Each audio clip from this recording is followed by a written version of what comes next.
નમસ્કાર વિદ્યાર્થી મિત્રો, આજે આપણે ધોરણ 6 વિષય હિન્દી કાવ્ય 1 સ્વાધ્યાયની संपूर्ण समझूती मेळवीशु। अगले वीडियो में हमने इस काव्य का भावार्थ और शब्दार्थ देखे थे। इस वीडियो में हम अभ्यास, स्वाध्याय और भाषा सज्जता देखेंगे। प्रश्न 1 है अभ्यास। प्रश्न 1 है प्रश्नों के उत्तर दीजिए। मन का विश्वास कमजोर होना ऐसा कवि क्यों कहते हैं? उत्तर, लोग भगवान की शक्ति पर विश्वास करते हैं। वे मानते हैं कि भगवान दयालु है, सबका रक्षक है। भगवान के लिए कुछ भी असंभव नहीं है। आज दुनिया में अत्याचार बढ़ते जा रहे हैं। साधारण आदमी उन्हें रोकने में असमर्थ है, तो इन अत्याचारों का अंत होता दिखाई नहीं देता। तो कवि भगवान से प्रार्थना करता है कि ऐसे समय में वे अपनी शक्ति का परिचय दें, ताकि उनके प्रति लोगों का विश्वास कम न हो। प्रश्न 2, धरती पर हर तरफ क्या है, क्यों है? तो धरती पर हर तरफ जुल्म और बेबसी है। हर आदमी डरा सा है। कोई ऐसी शक्ति दिखाई नहीं देती जो अत्याचारियों के सामना करे और उन्हें लोगों को सताने से रोके। प्रश्न 3, हम जगत में क्या अर्पण करना चाहते हैं, क्यों? उत्तर, हम जगत में सुख, शांति और मैत्री भाव अर्पण करना चाहते हैं। आज जगत में बुराइयां बढ़ रही है। जीवन में सुख शांति का अभाव है। लोग एक दूसरे के शत्रु बन रहे हैं। वे एक दूसरे से बदला लेने के लिए तत्पर है। इसलिए इस अशांत और दुखी जगत को हम सुख, शांति, प्रेम और मैत्री अर्पण करना चाहते हैं। आगे प्रश्न 4, हम सभी को क्या बांटना चाहते हैं, क्यों? उत्तर, हम सभी को खुशियाँ के फूल बांटना चाहते हैं, क्योंकि अपने आसपास के लोगों को सुखी बनाना हमारा कर्तव्य है। उनको आनंदित देखकर हम भी आनंद होंगे।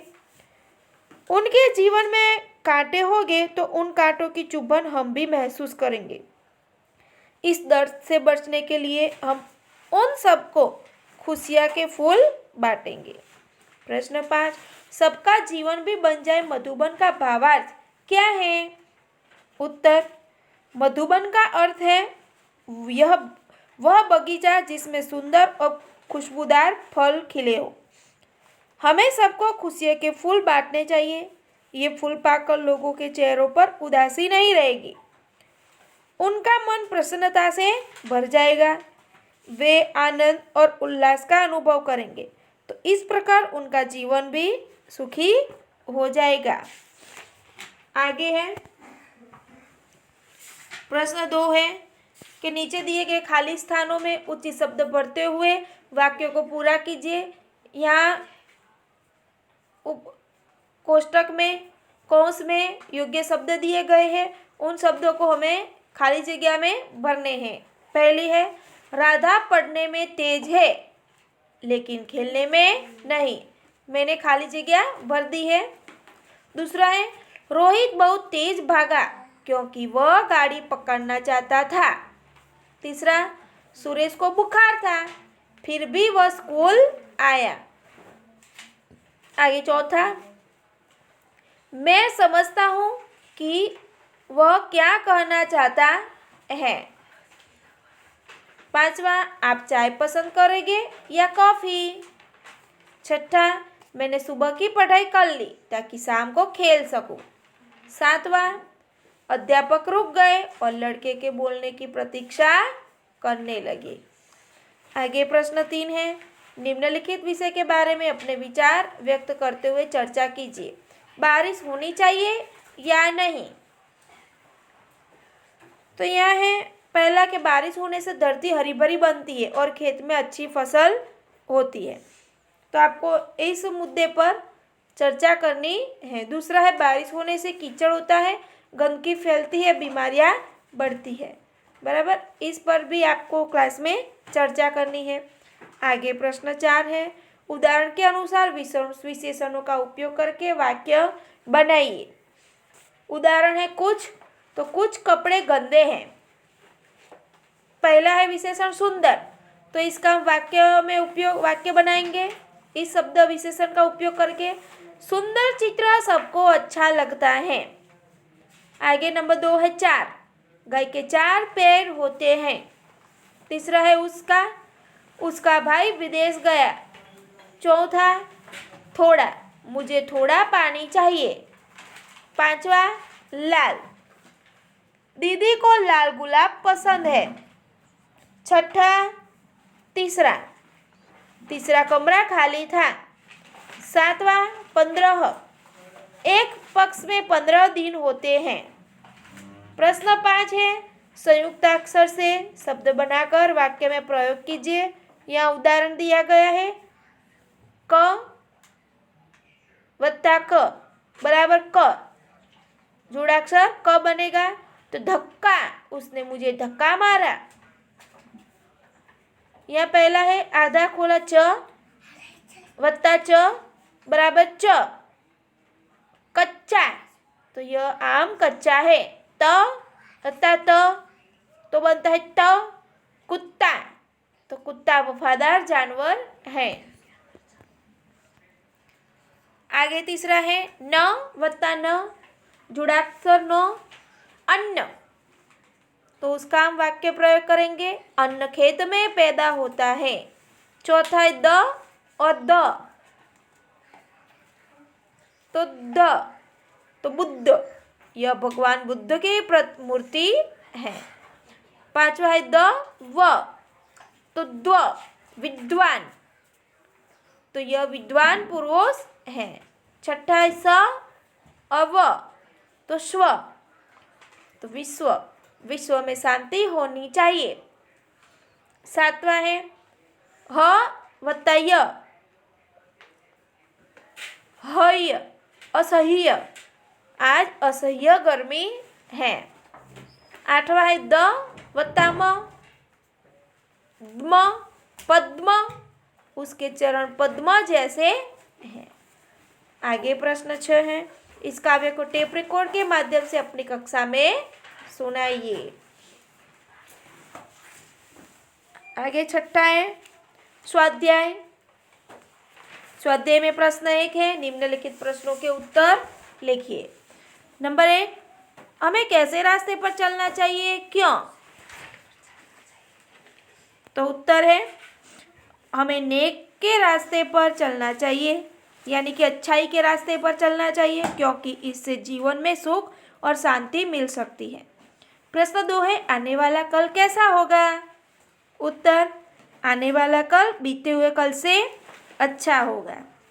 तीसरा, हम ईश्वर से कैसी जिंदगी की कामना करते हैं? उत्तर, हम ईश्वर से कामना करते हैं कि वह हमें जितनी भी जिंदगी दे वह भली हो। आगे प्रश्न 4, हमारे मन में कैसी भावना नहीं होनी चाहिए? उत्तर, हमारे मन में किसी से बदला लेने की भावना नहीं होनी चाहिए। पांचवा, हमें किसके बारे में सोचना चाहिए? उत्तर, हमें यह नहीं सोचना चाहिए कि हमें दूसरों से क्या मिला है, बल्कि यह सोचना चाहिए कि हमने दूसरों को क्या दिया है। छठा, हमारा मन पावन कैसे बनेगा? उत्तर, हमारा मन करुणा के जल से पावन बनेगा। आगे सातवां, कविता में कैसा जल बहाने की प्रार्थना की गई है, क्यों? उत्तर, कविता में करुणा का जल बहाने की प्रार्थना की गई है क्योंकि उससे हम सबका मन पवित्र बनेगा। आठवां, किसकी रचना का अंत नहीं होना चाहिए? उत्तर, ईश्वर की बनाई हुई रचना का अंत नहीं होना चाहिए। आगे प्रश्न 2 है उदाहरण के अनुसार समान तुक वाले शब्द लिखिए। उदाहरण है लड़ाई, उतराई, कमाई, बुनाई, धुलाई, पढ़ाई, सिलाई आदि। तो यहाँ दिए गए समान तुक वाले शब्द से समान तुक वाले ऐसे तुकांत के शब्द हमें बनाने हैं। पहला है लताएं, तो हम बनाएंगे कथाएं, प्रथाएं, व्यथाएं। दूसरा है सुंदरता, तो मानवता, सफलता, श्रेष्ठता। तीसरा है ग्वालिन, तो मालिन, तेलिन, दर्जिन। चौथा है लिखावट, तो बनावट, सजावट, रुकावट। पांचवा है सुनकर, तो लिखकर, पढ़कर, कहकर। छठा है चिड़िया, तो गुड़िया, बुढ़िया, चूड़िया। आगे देखते हैं। प्रश्न 3 है, नीचे दिए गए चित्र को देखकर चित्र का वर्णन अपने शब्दों में कीजिए। यहाँ सुंदर चित्र दिया गया है, चित्र को ध्यान से देखना है, फिर चित्र का वर्णन करना है। तो हमें यह चित्र समुद्र के तट का दृश्य का दिखाई देता है। समुद्र के तट के दृश्य, तो समुद्र में एक नाव है जिसके पाल पर ध्वजा फहर रही है। 2 व्यक्ति नौका विहार कर रहे हैं।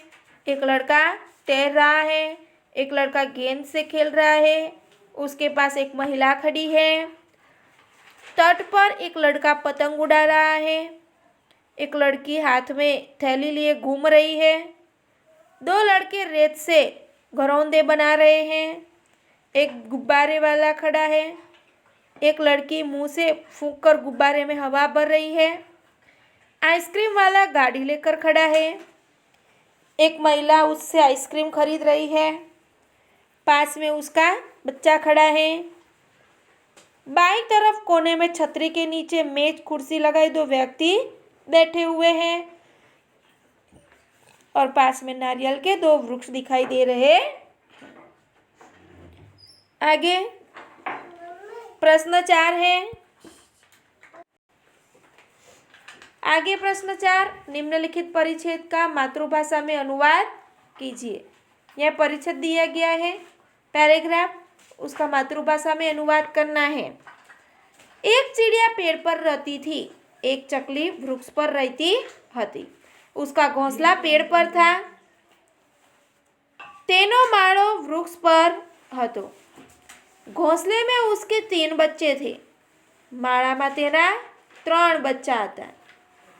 वह अपने बच्चों के साथ रहती थी, ते पोताना बच्चा साथे रहती हती। एक दिन एक शिकारी वहां आया। एक दिवस एक शिकारी ત્યાં આવ્યો। वह चिड़िया को मारना चाहता था, ते चकली ने मारी नाखवा इच्छतो हतो। चिड़िया ने बच्चों को घोंसले में सिर नीचा कर बैठने को कहा। चकलीए बच्चाने माळामां माथું नीचું કરીને બેસવાનું કહ્યું। वह खुद वहां से उड़ गई और पत्तों में छिपकर बैठ गई અને તે પોતે ત્યાંથી ઉડી ગઈ અને પાંદડામાં છુપાઈને બેસી गई। शिकारी चिड़िया को न देखकर वहां से चला गया। चकली ने न जोईने शिकारी ત્યાંથી जतो रह्यो। आगे प्रश्न 5 है। काव्य पंक्तियों का भावार्थ लिखिए। पहली है, बैर होना किसी का किसी से, भावना मन में बदले की होना। तो इस काव्य पंक्ति का हम भावार्थ लिखेंगे। हम में से किसी की किसी से दुश्मनी न हो, और अगर कभी भी हो जाए तो हमारे मन में उसका बदला लेने की भावना पैदा न हो। दूसरी है, अपनी करुणा का जल तू बहा के कर दे पावन हर एक मन का कोना। हे ईश्वर, तू अपनी करुणा का जल बहाकर हम सबके मन का हर कोना पवित्र कर दे। विद्यार्थी मित्रों, यहाँ से हमारा स्वाध्याय अभ्यास समाप्त होता है। धन्यवाद।